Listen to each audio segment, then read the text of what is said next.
প্রিয় দর্শক, আজও আমরা কিন্তু করোনা নিয়ে কথা বলবো। প্রথম কথা হলো যে দীর্ঘদিন পর কিন্তু আজকে লকডাউন মুক্ত দেশে প্রথম দিন পার করছে পুরো দেশ, কিন্তু করোনা মুক্ত কিন্তু এখনো দেশ হয়নি। আর দ্বিতীয় কথা হলো যে গত এক সপ্তাহ যাবত আমরা দেখছি যে করোনাতে যে সংক্রমণের হারটা ছিল 30%, সেটাকে কিন্তু গত কদিন যাবত দেখছি যে সেটি 23% শনাক্তের হার নেমে এসেছে, যদিও মৃত্যুটা ঠেকানো যাচ্ছে না। আর শেষ কথা হলো টিকার লাইনে মানুষের দীর্ঘ লাইন দেখছি, টিকার প্রতি মানুষের আশা বেড়েছে এবং টিকার জন্য মানুষ লাইনে দাঁড়াচ্ছে, সেটা মধ্যরাত থেকে ভোর পর্যন্ত দাঁড়িয়ে পড়ছে। কিন্তু টিকা না পাওয়ার লাইনে হতাশাও রয়েছে। তবে আমাদের যেমন টিকার লাইনে হতাশা আছে, হয়তো কিছুটা ক্ষোভও আছে না পাওয়ার, কিন্তু পার্শ্ববর্তী দেশ ভারতে কিন্তু টিকার লাইনে টিকা না পাওয়াকে কেন্দ্র করে মারামারি হচ্ছে, সংঘর্ষ হচ্ছে। সেই জায়গা থেকে আমরা বলতেই চাই কিংবা বলতেই পারি আমাদের দেশের মানুষ কিন্তু টিকার লাইনে দাঁড়িয়ে এখনো ভরসা করছে কিংবা প্রত্যাশা রাখছে যে তারা সকলেই টিকা পাবে। আমি সময় ইসলাম, ম্যাট্রাসাম টু দ্য পয়েন্টে সকলকে স্বাগত জানাচ্ছি। আজ আমাদের আলোচনার বিষয় টিকায় আশা, টিকা নিয়ে হতাশা। আমাদের সঙ্গে আজকে আলোচনায় যুক্ত হচ্ছেন ডক্টর বেনজির আহমেদ, সাবেক পরিচালক, রোগ নিয়ন্ত্রণ, স্বাস্থ্য অধিদপ্তর। আমাদের সঙ্গে আছেন ডক্টর ASM আলমগীর, প্রধান বৈজ্ঞানিক কর্মকর্তা, IEDCR। আমি দুজনকেই আজকে আলোচনায় স্বাগত জানাচ্ছি। আমি শুরু করতে চাই ডক্টর আলমগীর, আপনাকে দিয়ে। নিশ্চয়ই আপনি আমার কথা শুনতে পাচ্ছেন? টিকার জায়গাটা নিয়ে প্রথমে আপনার কাছে একটু জানতে চাই যে মধ্যরাত থেকে ভোররাত পর্যন্ত ভীষণ দীর্ঘ লাইন, টিকার লাইনে সকলেই টিকা পেতে চাইছে, কিন্তু যে জায়গাটা জানতে চাই যে ভ্যাকসিন নিয়ে মাঠের বাস্তবতা যেটা দেখতে পাচ্ছি এবং সরকারের সক্ষমতা, এই জায়গাটা একটু জানতে চাই কতটুকু। ধন্যবাদ আপনাকে। আপনারা জানেন যে আমরা 7 তারিখ থেকে যে ক্যাম্পেইন শুরু করেছিলাম সেটা কোথাও মূলত সারা দেশে একযোগে 4,600 ইউনিয়ন পরিষদ এবং 1,000-এর বেশি পৌরসভা এবং 12টি সিটি কর্পোরেশন এলাকায় একযোগে চলেছে। তো আমাদের যখন ইউনিয়ন পর্যায়ে ছিল সেটা ছিল যে অনেকের সেদিন আমাদের যে নর্মাল টিকা কার্যক্রম তাদেরকে আমরা সেটা বলেছি 8 তারিখে করতে, আর কোথাও হাট তো দিচ্ছে এলাকা, যেসব এলাকায় সহজে পৌঁছানো যায় না, দুর্গম এলাকায় আপনারা কালকে দেখেছেন যে হেলিকপ্টারে গিয়ে টিকা দিতে হচ্ছে। সেই সব এলাকায় টিকা দেওয়া সিটি কর্পোরেশন গুলাকে একটা চয়েস নিয়েছিল নিজেরাই। কোথাও তারা 1 দিন করেছে, কোনো সিটি কর্পোরেশন 3 দিন করেছে। ঢাকা সিটি কর্পোরেশন অপশন দিয়ে সেটা 6 দিনের জন্য ক্যাম্পেইন নিয়েছে, এবং ক্যাম্পেইনে ঢাকা সিটি কর্পোরেশনে মূলত যেটা হয়েছে যে প্রত্যেকটা কেন্দ্রে, প্রত্যেকটা ওয়ার্ডে 1টি করে কেন্দ্র ছিল। ঢাকায় আপনি জানেন যে অনেকগুলো নিয়মিত টিকাদান কেন্দ্র আছে, তার বাইরে এই 1টি কেন্দ্রে 350 করে প্রতিদিন টিকা দেওয়ার সক্ষমতা আছে। যদিও ইনিশিয়ালি সিটি কর্পোরেশন বলেছিল 200, পরবর্তী পর্যায়ে সিটি কর্পোরেশনের অনুরোধে সেখানে 350 পর্যন্ত টিকা সাপ্লাই দেওয়া হয়েছে। আপনি জানেন যে আমরা আসলে এই ক্যাম্পেইনটা আমাদের মূল উদ্দেশ্য ছিল আমাদের প্রান্তিক জনগোষ্ঠী, আমাদের যারা এখনো নিজেদের রেজিস্ট্রেশন করতে পারে না তাদেরকে আমরা রেজিস্ট্রেশন করে টিকা দিব সেই জন্য।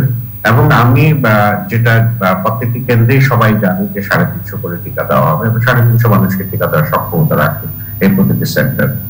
কিন্তু কোথাও এক ধরনের স্বতঃস্ফূর্ত মানুষ স্বতঃস্ফূর্ত ভাবে টিকা নিতে গেছেন, অনেক মানুষ ভিড় করেছেন, যেটা একদিকে আমাদেরকে আশান্বিত করে যে বাংলাদেশে যে টিকা নিয়ে এক ধরনের প্রথম দিকে এক ধরনের এসএডএসসি ছিল সেটা কেটে গেছে, মানুষ এখন টিকা নিতে চায়।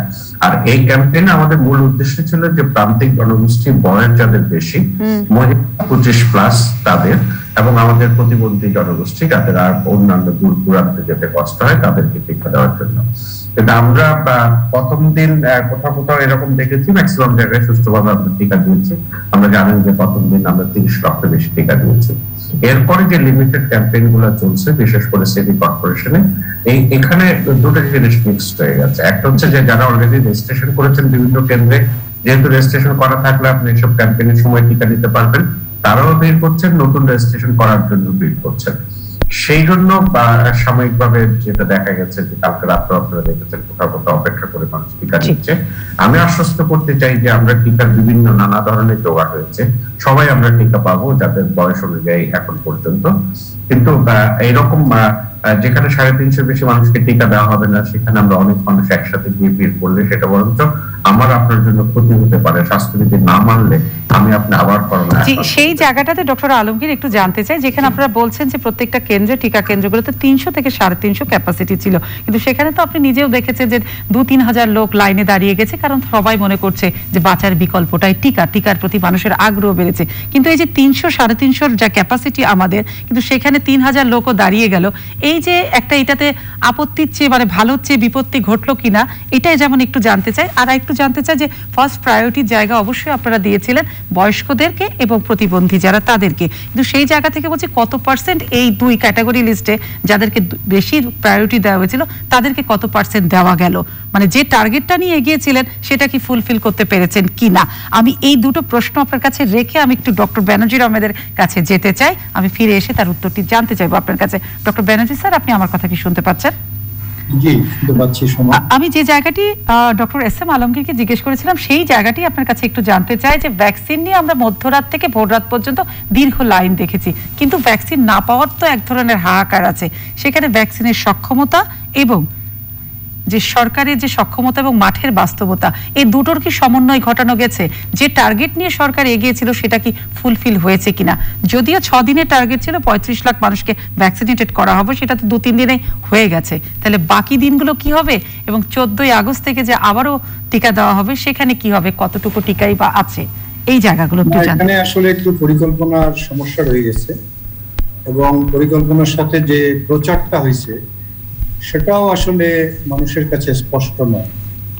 যেমন ধরুন, আমরা যদি বলি একটা ক্যাম্পে 350 টিকা দেওয়া হয়, এবং ওই এলাকার যে অধিবাসী আছে তারা হয়তো 6 লাখ 10 লাখ ঢাকায় বলছে, এখন তারা তো জানবে না যে এই 200 বা 300 কার্ড, এবং যখন বলা হয়েছে কেউ রেজিস্ট্রেশন থাকলে এসে টিকা নিতে পারবেন, কেউ কার্ড নিয়ে এসে টিকা নিতে পারবেন ইভেন রেজিস্ট্রেশন না করলে, তাহলে এখানে একটা সমস্যাটা হলো যে কোন 200-300 লোক আসবে। আমরা যখন বলি যে বেশি লোক আসবেন না, এটা আসলে তো ঠিক নয়। মানে সেই লোকটা জানবে কেমনে যে আমি সেই বেশি লোকের মধ্যে কে, কেননা আমরা সবাই টিকা পেতে চাই। এখানে যেমন আগে ধরেন যে ওয়েবসাইটে যে রেজিস্ট্রেশন হতো, সেখানে একদিনে একটা সেন্টারে যতজন লোক ততজনের মেসেজ যেত, সুতরাং ওখানে তার বেশি আসার সুযোগ ছিল, তো সেইটা একদিকে ঠিক ছিল। এখন আমরা যখন এটা চেঞ্জ করলাম তখন আমরা সাথে সাথে এই চিন্তাটা করলাম না, এবং কালকে আমি খুবই ক্ষুব্ধ হয়েছি যে ঢাকা সিটি কর্পোরেশনের কোন অঞ্চলের একজন নির্বাহী কর্মকর্তা, তিনি একজন মহিলা রাত 3টা থেকে দাঁড়িয়েছিলেন, রাত 12টা দুপুর 12টার সময়, এই দীর্ঘ সময় তিনি ওই জায়গা থেকে নড়েনি নেই যাতে টিকা মিস না। উনি 12টার সময় শুনেছেন টিকা নেই, মানে ওকে ফিরে যেতে হয়েছে। এখন তখন যখন সাংবাদিক ওনাকে প্রশ্ন করেছে, উনি এইভাবে উত্তর দিলেন খুবই রূঢ় ভাবে যে ওনাকে রাত 3টার সময় দাঁড়াতে বলেছে কি, 9টার সময় থেকে তো আমরা টিকা দেবো, রাত 3টায় দাঁড়াবে। মানে এটা খুবই এটা খারাপ যে একজন কর্মকর্তা সাধারণ মানুষ সম্বন্ধে এরকম কথা বলবেন, এটা গুরুতর অপরাধ পর্যায়ে পড়ে আর কি। বিশেষ করে একজন বৃদ্ধা মহিলা, তিনি তো রাত 3টার সময় দাঁড়িয়েছেন, মানে কি তার সামনে লোক ছিল, পিছনে লোক ছিল, কারণ ইনি টিকা পাননি। তাহলে তার মানে টিকা, যেহেতু তাদের অভিজ্ঞতা হলো যে পরে টিকা থাকে না, সুতরাং সেই জ্ঞানটুকু কাজে লাগিয়ে উনি রাত 3টায় এসে দাঁড়িয়েছে, কিন্তু দুঃখজনক ভাবে তারপরেও পাননি। এইটা এক ধরনের মিসম্যানেজমেন্ট, অব্যবস্থাপনা, অর্থাৎ আমরা ঠিক মতো এটাকে ব্যবস্থাপনা করতে পারি। কিন্তু স্যার এটা তো শুরুটা টেস্ট ট্রায়ালে গেল, কিন্তু যদি বলি এখানে ভুল ছিল, আপনি বলছেন পরিকল্পনার অভাব, সামনে তো আরো অনেক জনকে টিকা দিতে হবে, আপনাদের হিসাবে 80% মানুষকে টিকা দিতে হবে, তো শুরুর যে ভুলগুলো হলো সেটা যেন আগামীতে না হয়, তাহলে সেখানে তো নিশ্চয়ই পরামর্শ স্যার থাকবেই। অবশ্যই থাকবে, তবে আমরা জাতীয় পর্যায়ে যখন কর্মসূচি হয় তখন আমরা ট্রায়ালেও এত আসলে বিশৃঙ্খলা আশা করি না, ঠিক আছে? এটা আমাদের চেষ্টা করতে হবে যাতে করে এগুলো না থাকে, কারণ টিকা ইপিআই এমন একটা কর্মসূচি যেখানে বাংলাদেশ সবসময় ভালো করে এসেছে, এবং নতুন কিছু করার দরকার নেই। আমরা ইপিআই যেভাবে করি সেটা ফলো করলেই হয়। ওখানেও আমরা আগে নিবন্ধন করি, এবং আমরা জানি কতজন বাচ্চা আমার নেক্সট যে কেন্দ্র সেখানে টিকা পাবে, কতজন মহিলা টিকা পাবে, এবং সেই তালিকাটা করা থাকে আমাদের কাছে। এবং সেই তালিকার মধ্যে কেউ না আসলে আমরা তাকে জানাতেও পারি, তুমি আসোনি, কিংবা আমরা পরে এটা রাউন্ডে তাদেরকে নিয়ে আসতে পারি। এবারও সেটা করা যেত। আমরা বলেছিলাম যে বাড়ি বাড়ি যে যদি নিবন্ধনটা করা যেত গ্রামে, যেহেতু গ্রামে ওয়েবসাইটে নিবন্ধন করা যাচ্ছে না, সুতরাং বাড়ি বাড়ি যে সকলের তালিকা বানিয়ে ফেলবে। জি, নির্দিষ্ট দিনে কে কে আসবেন তাদেরকে শুধু আসতে বলা হবে। ধরুন আমরা 200 জনকে আসতে বলছি, তাহলে যাদের ধরেন 60 বছরের উপরে সরকার যেটা চাচ্ছে সেটাই, যে 60 বছরের উপরে ধরেন ওখানে 150 জন আছে ওই এলাকায়, তারপরে প্রতিবন্ধী ওখানে 40 জন আছে, তাহলে 190 জন হলো, আরো 10 জন থাকে, তাহলে এই 10 জনকে আমরা 60 বছরের নিচে আরো 10 জনকে নিতে পারি। এইটা করলে যেটা হবে, তাহলে আর এই বিশৃঙ্খলাটা হবে না। সামনের দিনগুলোতে আমাদের এমন একটা পদ্ধতি অ্যাপ্লাই করতে হবে যাতে করে যতজনকে আমরা ওই দিন টিকা দেব ততজনই আসে, সেই বুদ্ধিটাই বের করতে হবে। জি স্যার, স্যার থাকুন আপনি আমাদের সঙ্গে। আমি একটু ডক্টর আলমগীরের কাছে যেতে চাই। ডক্টর আলমগীর, আমি আপনার কাছে দুটো প্রশ্ন রেখেছিলাম, সেটি আপনি নিশ্চয়ই উত্তর দিবেন। আর তার সঙ্গে যেটুকু একটু বলতে চাই যে টিকা দেবার ক্ষেত্রে বাংলাদেশ তো বরাবরই সফল, যেটা স্যার বলছিলেন, তাহলে এই অব্যবস্থাপনাগুলো কি আপনারা কি করে ব্যবস্থায় আনবেন, সেই জায়গাগুলো কি আপনি স্যার যেগুলো আইডেন্টিফাই করলেন সেগুলো আপনারা নিয়ে কি ভাবছেন? ধন্যবাদ। আমাদের যে প্রাথমিক উদ্দেশ্য ছিল, আপনি যদি দেখেন যে আমাদের মহিলাদের অংশগ্রহণ টিকাদান কর্মসূচিতে অত্যন্ত কম ছিল। আমাদের যদি এটা 7 তারিখের আগে দেখেন, সেটা আমরা প্রাথমিকভাবে সফল হয়েছি। আমরা অনেক বয়স্ক লোক মানুষকে টিকা দিতে পেরেছি, সেটাও সফল হয়েছি। এবং এটাতে দেখা গেছে যে ক্যাম্পেইন আমরা আসলে মহিলাদের জন্য নির্দিষ্ট সময় নির্দিষ্ট বুথ করে দিলে আমাদের মহিলারা টিকা নিতে আপত্তি করবেন না, এবং প্রচুর আগ্রহী মানুষ টিকাদান কেন্দ্রে এসেছেন। কিন্তু আপনাকে আমি বিনাশ বলি, আমরা কিন্তু এই যে ইউনিয়ন পর্যায়ে, কর্পোরেশন পর্যায়ে আমরা কিন্তু লাইন লিস্টিং করে টিকা নিয়েছি, এবং যাদের আগের রাতেও আমরা অনেকটি 600 লোককে যেখানে ইউনিয়ন পর্যায়ে আমরা রেজিস্ট্রেশন করে টিকা দিয়েছি। এবং এগুলি ইপিআই, এবং আমাদের এই কার্যক্রমটা পুরোটা চালায় ইপিআই। এখন আমরা অনেকে হয়তো পুরো ইনফরমেশন জানি না, এবং 2-1টি জায়গা, আমার 16,000 কেন্দ্র ছিল, 3টা 5টা 10টা জায়গায় বিশৃঙ্খলা হওয়া মানে কিন্তু এটা আমাদের একদমই আমরা কিছুই করতে পারি না। এই ব্যাপারটা এরকম না। আমরা একদিনে সাকসেসফুলি 30 লক্ষ টাকা টিকা দিয়েছি, আমরা যেখানে এক সপ্তাহে 32 লক্ষ দিতে চেয়েছি। আমাদের কাছে সেকেন্ড ডোজ রেখে প্রথম সপ্তাহে ব্যয় করার মতো এই টিকাই ছিল, আমরা সেটা দিয়েছি।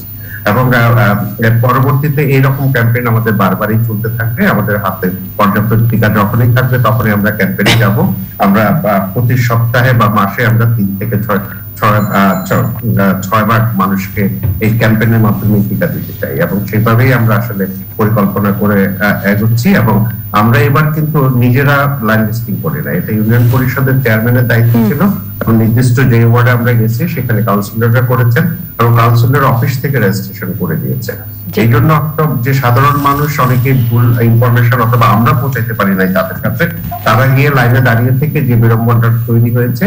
এবং গ্রাম অঞ্চলও দেখেছি আমরা, যেখানে রেজিস্ট্রেশন করে 200 লোককে প্রতিভূতি করা আছে, তাদের সাথে উৎসুক জনতা এসেছে 2000 করে আরো।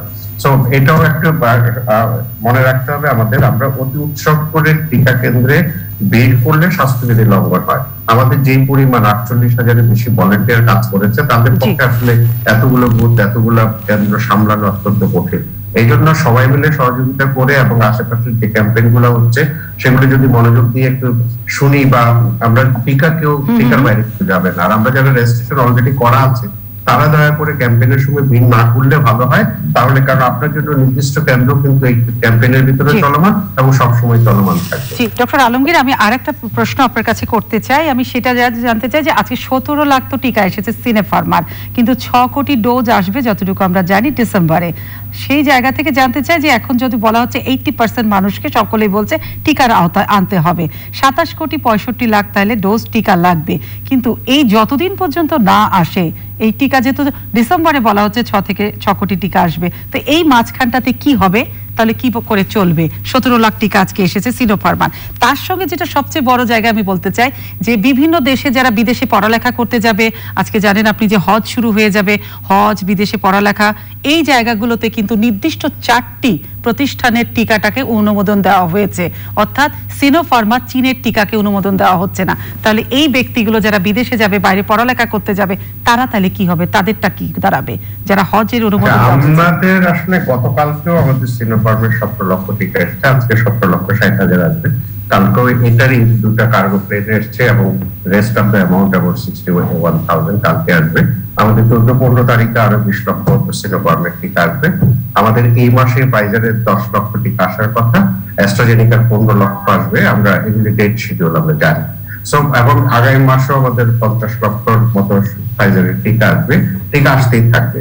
যেটা বিদেশি ছাত্রছাত্রীদের কথা, যেটা বিদেশে পড়তে যাবে যারা, তারা অলরেডি কিন্তু 10,000-এর বেশি তারা রেজিস্ট্রেশন করে টিকা নিয়ে নিচ্ছে, এবং তাদের জন্য আমরা মডার্নাই এবং অ্যাস্ট্রাজেনেকা পৃথিবীর অধিকাংশ দেশে এখন ল্যাপটপ, সো মার্কিন যুক্তরাষ্ট্রে অ্যাস্ট্রাজেনেকা নিয়েও যাওয়া যাচ্ছে। তাদের জন্য আমাদের অ্যাস্ট্রাজেনেকা 1 লক্ষ আছে, আমাদের মডার্না 2 লক্ষ তাদের জন্য আমরা রিজার্ভ করে রেখেছি, এবং সিটি কর্পোরেশন এলাকাগুলোতে গেলে বিদেশে যারা যাবেন তারা সেটা নিতে পারবেন। এবং আমরা মডার্নার আগামী শনিবার থেকে 2য় ডোজ দেওয়া শুরু করব। আমরা আসলে এইবার ওইভাবে প্ল্যানটা করেছি, আমরা 27 লক্ষ মানুষকে টিকা দিয়েছি, যাদের 2য় ডোজ আমাদের হাতে রেখে, এবং কালকে 27 লক্ষ পূর্ণ হবে আমাদের। আর অ্যাস্ট্রাজেনেকার আমাদের সেকেন্ড ডোজ যে টিকাটি অনেকের বাকি ছিল, প্রায় 15 লাখ মানুষ, সেখানে আমাদের 1 লাখের একটু বেশি আমাদের হাতে এক্সট্রা থাকবে। আমরা সেটাও অ্যাস্ট্রাজেনেকাও প্রথম ডোজ হিসেবে ব্যবহার করা শুরু করব, যেহেতু আমরা খুব শীঘ্রই আবার কোভ্যাক্স ফ্যাসিলিটিস থেকে 15 লাখ। একটা জিনিস এখানে স্পষ্ট করা প্রয়োজন, আমরা আজকাল এবং পরশু যে টিকাটি পাচ্ছি, এই টিকাগুলো হচ্ছে আসলে সিনোফার্মের টিকা, কিন্তু এগুলো আমাদেরকে কোভ্যাক্স ফ্যাসিলিটিস থেকে আসা। আর চায়না থেকে কেনা টিকা আসবে আমাদের 14-15 তারিখে, এবং 10 লক্ষ, এখন 10 লক্ষ চায়না আমাদের আরো সিনোফার্মে 10 লক্ষ টাকা টিকা উপহার দিয়েছে, সেই উপহারের টিকা আসবে পরবর্তী পর্যায়ে। পরের সপ্তাহে অ্যাস্ট্রাজেনেকা এবং ফাইজারের যে টিকাটা আসার কথা, সেটা কোভ্যাক্স ফ্যাসিলিটিস থেকে আসবে। ডক্টর আলমগীর একদম পরিষ্কার, কারণ টিকা কবে আসছে এবং টিকা নিয়ে কোন দেশ কোনটা টিকা নিয়ে রাজনীতি চলছে কিনা, এই রাজনীতির মধ্যে দিয়ে 4টা কোম্পানির অনুমোদিত টিকা পৃথিবীর অন্যান্য দেশ ব্যবহার করবে, এই নিয়ে যে মানুষের মধ্যে একটা ধ্রুমজাল সৃষ্টি হয়েছিল, আপনি অনেকখানি পরিষ্কার করে দিলেন। আমি একটু স্যারের কাছে যেতে চাই। বেনজির স্যার, আপনি কি শুনতে পাচ্ছেন আমার কথা? টিকার একটা পরিষ্কার ছবি আমাদেরকে দেখিয়ে দিয়েছেন বেনজির আহমেদ, কিন্তু যেটা আপনার কাছে জানতে চাই যে সবচেয়ে বড় কথা, যে টিকা নিয়ে যেটা হচ্ছে সেটা হয়তো একটা টিকা নিয়ে রাজনীতি হচ্ছে। যেমন স্যার, আমি যেটা জানতে চাই, হজ এবং বিদেশি ছাত্রছাত্রী যারা যাবে তাদের ক্ষেত্রে দেখা যাচ্ছে 4টি অনুমোদিত প্রতিষ্ঠানের টিকা ব্যবহার করতে পারবে, চীনের কোনো টিকা ব্যবহার করতে পারবে না। তো সেই ক্ষেত্রে এই জায়গাটাতে দাঁড়িয়ে ছবিটি স্পষ্ট করেছেন বেনজির আলমগীর সাহেব, কিন্তু জায়গাটি যেটা হচ্ছে আপনার কাছে জানতে চাই যে আসলে টিকার জায়গাটি কোনখানে, আমাদেরকে আরেকটু স্পষ্ট হওয়া উচিত কিনা। না, আসলে এটা দুঃখজনক যে আমাদের পশ্চিমা দেশগুলো অনেক সময় আমাদের এই অঞ্চলে যে বিশেষ করে চীনের টিকা, সেটা নিয়ে তারা যে ব্যবহারটা দেখায়, সেটা আদৌ কাঙ্ক্ষিত নয়। চীন এখন একটা বিশ্বের অন্যতম পরাশক্তি, অন্যতম জ্ঞান বিজ্ঞানে অন্যতম উন্নত দেশ, এবং তারা তাদের নিজেদের জনগণকে, এত কোটি জনগণ, তাদেরকে এই টিকাটা দিচ্ছে, এবং WHO এই টিকাটার প্রি কোয়ালিফিকেশন দিয়েছে।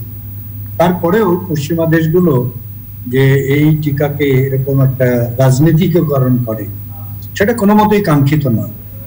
তো এটা দুঃখজনক, কিন্তু কিছু করার নেই। যেহেতু তাদের দেশে কেউ যাবে, একটা দেশ, তার দেশে কে ঢুকবে কোন টিকা নিয়ে, সেটা হয়তো বা করতে পারেন। তবে আসলে এটা এমনিতে যদি আমরা বিশ্বের সামগ্রিক পরিস্থিতির কথা বিবেচনা করি, যেখানে চীন এমন একটা দেশ যাদের এই টিকা তৈরির ক্যাপাসিটি অনেক বেশি, সুতরাং বিশ্বের আমাদের মতো অনেক দেশকে চীনের টিকার উপর নির্ভর করতে হবে। সেক্ষেত্রে এরকম বাধা নিষেধ আরোপ করলে এটা আসলে টিকা রাজনীতিকরণই হয়। এটা আসলে আমরা এর আগেও এটা নিয়ে অনেক আলোচনা হয়েছে। আমাদের পরাশক্তিগুলো নানাভাবে এই টিকাতে সমস্যার সৃষ্টি করেছে, যেমন তার যত চাহিদা তার চেয়ে অনেক বেশি টিকা কিনে রাখা, কিংবা এরকম কোনো দেশের টিকাকে না ব্যবহার করতে দেওয়া, এই ধরনের নানা প্রতিবন্ধকতা, যেটা আসলে আমাদের করোনা প্রতিরোধ নিয়ন্ত্রণে সহায়ক নয়। তাতে করে কিন্তু সবাই ভুগবে। এটা শুধু যে আমরা ভুগবো বা চীন ভুগবে তা না, আমরা কিন্তু এটা আগেও দেখেছি এবং সামনেও দেখব। টিকা নিয়ে দুজনের কাছে স্পষ্ট মতামত পেয়ে গেলাম, দর্শকরা পেয়েছে, কিন্তু যে জায়গাটা জানতে চাই এখন একটু আমরা লকডাউন প্রসঙ্গে আসি। স্যার, লকডাউন তো আর নেই, আজকে থেকে সারা দেশ স্বাভাবিক হয়ে গেছে, কিন্তু করোনা তো আর যায়নি। তাহলে সামনের দিনটা কি হবে? সবকিছু তো খুলে গেছে। এটা তো আমাদের কাছে খুবই চিন্তার বিষয়, কারণ যখন ধরেন 23% সংক্রমণের হার বা পজিটিভিটির হার, যখন গতকালও রেকর্ড পরিমাণ মানুষ মারা গিয়েছে, আজকে উল্লেখযোগ্য সংখ্যক মানুষ মারা গিয়েছে, এখন ধরেন সেই প্রেক্ষাপটে যদি লকডাউন উঠিয়ে নেওয়া হয়, তাহলে কি দাঁড়াবে? ধরুন লকডাউন উঠানো মানেটা কি? সেটা হলো এই যে প্রতিদিন প্রায় 1 কোটি মানুষ এক জেলা থেকে আরেক জেলায় যায়, এক শহর থেকে আরেক শহর যায়, বাসে যায়, ট্রেনে যায়, লঞ্চে যায়, স্টিমারে যায়, এইটা কিন্তু এতদিন বন্ধ ছিল। শহরের মধ্যে হয়তো লোকজন চলাফেরা করেছে, কিন্তু আন্তঃজেলা পরিবহন মূলত বন্ধ ছিল। এখন এই যে খুলে গেল, তাহলে যেহেতু করোনা মানুষের মাধ্যমেই যায়, মানুষ কেটে পারে, সুতরাং একজন আক্রান্ত ব্যক্তি যদি একটা যেখানে সংক্রমণ নেই সেরকম জায়গায় যায়, তাহলে কিন্তু সেখানে সংক্রমণটা ছড়াবে। কিংবা আমরা ইদানিং কালে দেখছি কোনো কোনো জায়গায় সংক্রমণ নিম্নগামী, নিম্নমুখী, যেমন খুলনা অঞ্চল এরকম। তো সেখানে যদি আবার নতুন করে সংক্রমণ নিয়ে যায়, তাহলে ওখানে যদি আবার সংক্রমণটা বেড়ে যায়, সব মিলিয়ে আমরা আসলেই চিন্তায় আছি যে আজকে 11 তারিখ, 14 দিন একটা ইনকিউবেশন পিরিয়ড, তাহলে 25 তারিখ থেকে কি হয় সেটা আমরা একটু চিন্তা নিয়ে অপেক্ষা করছি। যে আসলে এই সিদ্ধান্তটা কখনো যৌক্তিক হইতে পারে না যে যখন এই সংক্রমণ ঊর্ধ্বগামী, সেই সময় লকডাউন উইথড্র করা, এবং ধরতে গেলে আর আমাদের কোনো প্রতিরোধ কার্যক্রম নেই যেটা দ্বারা আমরা সংক্রমণ কমাতে পারি। সব মিলিয়ে এটা আমাদের কাছে আসলে একটু চিন্তার বিষয় লাগছে। স্যার আপনি থাকুন আমাদের সঙ্গে, আমি এই বিষয়ে ডক্টর আলমগীরের কাছে একটু যেতে চাই। ডক্টর আলমগীর, না খুলে দিয়ে কোনো উপায় ছিল না, আর খুলে দিয়েও আবার একটা আমাদেরকে একটা ঝুঁকির মধ্যে পড়ে যেতে হবে। তাহলে সবচেয়ে বড় কথা যেটা স্যার বলছিলেন যে আমাদেরকে আবার অপেক্ষা করতে হবে, আমাদের কতটা খেসারত দিতে হচ্ছে, সেই জায়গা থেকে আপনি কি বলবেন যে আসলে আমাদেরকে কতটা মূল্য দিতে হবে এই সব কিছু খুলে দেওয়ার ক্ষেত্রে, এবং না খুলে দিয়ে কোনো বিকল্প ওয়ে ছিল কিনা? ধন্যবাদ আপনাকে। যেটা পর্যায়ক্রমে খুলে দিলে হয়তো আরো ভালো ছিল। রাষ্ট্র যেহেতু বা শুধু যে বিজ্ঞান বা অনেক কিছুর সাথে সমঝোতা করেই চলতে হয়, জীবিকার সাথে সমঝোতা করতে হয়। এদেশের প্রান্তিক জনগোষ্ঠী যারা দিন আনে দিন খায়, তাদের অনেকের জন্য যাতে ছোট ছোট দোকানদার, যেটা বলছিলেন আপনি। জি হ্যাঁ, সো যেটা হচ্ছে যে এটা এক ধরনের কম্প্রোমাইজ হয়তো এটার জন্য, কিন্তু করোনা ভাইরাস তো আসলে যেমন ধনী গরিব, গ্রাম শহর চিনে না। সো আপনার জীবন জীবিকার উপর কি হলো সেটা তো করোনা ভাইরাস চিনে না। আপনি এক্সপোজ হবেন, আপনি আক্রান্ত হবেন, এটাই বাস্তবতা। সো এখানে যেহেতু সবার সম্মিলিত প্রয়াসই আসলে এরকম মহামারী নিয়ন্ত্রণ করতে হয়, সেখানে আমি একদম সাধারণ মানুষ হিসাবে, দেশের একজন নাগরিক হিসাবে এই বিজ্ঞানটা চর্চা করি বলে আমরা বলতেই পারি যে আমরা সবাই যদি একটু সাবধান হই, আমরা যদি সঠিকভাবে মাস্কটা পরি, এবং এখনো প্রয়োজন না হলে যেন জরুরি কাজ ছাড়া ঘর থেকে বের না হই। আমাদের অনেকের বের হতে হয় জীবিকার জন্য, কিন্তু যাদের এখনো সুযোগ আছে দয়া করে ঘর থেকে বের, বিশেষ করে বা আমাদের যে বাসার বয়োজ্যেষ্ঠ সদস্যদের প্রতি আমরা যদি সহনশীল হই, আমরা যদি একটু সহানুভূতিশীল হই, তাহলে আমরা বাইরে গেলেও ব্যাপার আচরণ করবো না, আমরা মাস্ক ছাড়া চলবো না, এবং মাস্কের সাথে যার যখন সুযোগ আসবে টিকাটা নিয়ে নিলে সেটাই আসলে আমাদের এখন সমাধান। এছাড়া তো সংক্রমণ সংখ্যা কখনো বাড়বে কখনো কমবে, আমরা আশা করি এখন তুলনামূলকভাবে কমবে, কিন্তু সেটা যে কোনো সময় এই ভাইরাসটি যেহেতু প্রচুর ভাইরাস এখনো সার্কুলেশনে আমাদের এই অঞ্চলে, কেন সারা পৃথিবীতে ভাইরাসটি যে কোনো সময় মিউটেটেড হতে পারে, আরো ভয়ঙ্কর হতে পারে, আরো দুর্বল হতে পারে, মিউটেট হয়ে ভয়ঙ্কর হতে পারে। সো সবাই মিলে একসাথে যদি আমরা সবাই সবার প্রতি সহানুভূতিশীল হই, আমি যদি বাসার বাইরে বের হই, আমি যদি মাস্ক পরে বের হই, আমি আপনার প্রোটেকশনের জন্য বের হচ্ছি, আর আপনি যদি মাস্ক না পরেন তাহলে আপনি আমাকে বিপজ্জনক অবস্থায় ফেলে দিচ্ছেন। সো মাস্ক না পরে বের না হয়ে আমরা যদি, এবং সুযোগ পেলে আমরা যে হাত ধোয়ার অভ্যাসটা করেছি, বাংলাদেশে যে কোনো সাবান দিয়ে অন্তত পক্ষে 20 সেকেন্ড যদি আপনার হাত দিয়ে নেন, ভাইরাসটি মরে যায়। এবং দূরত্বটা, যেটা লকডাউনে আমরা কি করি, আমরা দূরত্ব মেনটেন করি, ডিস্টেন্স মেনটেন করার জন্য চেষ্টা করি, সেই দূরত্বটা যতটুকু সম্ভব সেটা মেনে আমরা যদি আর যখন সুযোগ আসে টিকাটা নিয়ে নেই, এছাড়া আসলে আমাদের অন্য কোনো প্রতিরোধের উপায় এখন আপাতত জানা নেই। জি ডক্টর আলমগীর, স্বাস্থ্যবিধি মেনে চলার জন্য বারবারই আপনারা সতর্কতা জানাচ্ছে, আজও আপনারা জানালেন, কিন্তু মানুষ তো আবার ওই যেটা শেষে এসে গেছে অনুষ্ঠানের, সেটা জানতে চায় যে টিকার নিয়ে মানুষের হতাশা আছে, কিন্তু ভরসার জায়গাটা আপনি এক পাক্কে কি বলবেন? কারণ মানুষ ভীষণ অপেক্ষা করছে টিকার জন্য, সেই জায়গাটাকে যদি আপনি বলতেন যে টিকার জন্য মানুষ আসলে টিকা পাবে, এই পাওয়ার ভরসাটা কি? অন্তত পক্ষে ডিসেম্বরের ভিতর 10 কোটি, আপনি জানেন যে সরকার আজকে আরো 6 কোটি কেনার অনুমোদন দিয়েছে। চায়না থেকে আমরা মোট 7.5 কোটি টিকা কিনছি। আমরা কোভ্যাক্স থেকে 6 কোটি 80 লক্ষ মোট টিকা পাবো, এবং আমরা আমাদের সিরাম ইনস্টিটিউট থেকে যে 3 কোটি টিকা কিনেছিল সেটার মাত্র 70,000, সেখানে আমাদের 2 কোটি 30 লক্ষ টিকা এখনো আছে, সেটাও আমরা হয়তো সেপ্টেম্বরের শেষে বা অক্টোবরের প্রথম দিকে পাওয়া শুরু করবো। সো আমরা প্রত্যেকেই টিকা পাবো, আমরা অস্থির না হই, কারণ এখন 3 কোটির প্রায় 3 কোটির মতো মানুষ রেজিস্ট্রেশন করেছে। আমরা 1,50,00,000-এর মতো মানুষকে প্রথম এবং দ্বিতীয় ডোজ মিলে 2 কোটির মতো টিকা দিতে পেরেছি। সো আমরা চাই যে আমরা প্রতি সপ্তাহে 50 লক্ষ টিকা দিব, কিন্তু আমাদের যে সরবরাহ এখন যে চ্যানেল আছে, চ্যানেলগুলো যদি সবগুলো কাজ করে আমরা স্পুটনিকের রাশিয়া থেকেও টিকা পাবো। সো এই ডিসেম্বরের ভিতরে আমরা অন্তত 6 থেকে 7 কোটি মানুষকে টিকা দেওয়ার সক্ষমতা রাখি। আমরা টিকা হাতে পেলেই আমরা এরকম ক্যাম্পেইন করে বারে বারে ক্যাম্পেইন করে মানুষকে টিকা দিতে চাই। কিন্তু এই ডিসেম্বর পর্যন্ত টিকা ক্যাম্পেইনটা কি চলমান থাকবে নাকি ডিসেম্বর নাগাদই থেমে থাকবে? থেমে থাকার মতো এখনো কোভ্যাক্স থেকে আমাদের যে 6,80,00,000 সেটার একটা একদম ডিসেম্বর পর্যন্ত আমাদের প্ল্যান করেই আছে। সো সেইভাবে আমরা টিকা পেতেই থাকবো এবং কেনা টিকা যেটা সেটা কোনো মাসে 30 লক্ষ আসবে, কোনো মাসে 50 লক্ষ আসবে। সো এই 1 কোটির মতো টিকা প্রতি মাসে বাংলাদেশে আসতেই থাকবে। সো আমরা এর চেয়েও বেশি হয়তো আসবে এবং সেই আশা আমরা আছি এবং আমরা আসলে এই কাজটাই আমরা করার জন্য এবং অ্যাপ্রোপ্রিয়েটলি করার জন্য সবার পরামর্শে খুব ভালোভাবে করার চেষ্টা করছি। জি, ধন্যবাদ ডক্টর এস এম আলমগীর। বেনজির স্যার, আমি আপনার কাছে যেটা জানতে চাই, জনাব আলমগীর যা যা জানালেন সেটাতে আপনি কতখানি ভরসা রাখছেন? না, টিকা তো আসবে, এটা তো পরিষ্কার যে বিভিন্ন দেশের সাথে চুক্তি হয়েছে, কোভ্যাক্সের টিকা আসার যে প্রতিশ্রুতি আছে, এটা ব্যত্যয় ঘটতে পারে না তারা, কিন্তু আমরা মোস্টলি ধরে নেব যে এই পরিমাণ টিকা আসবে।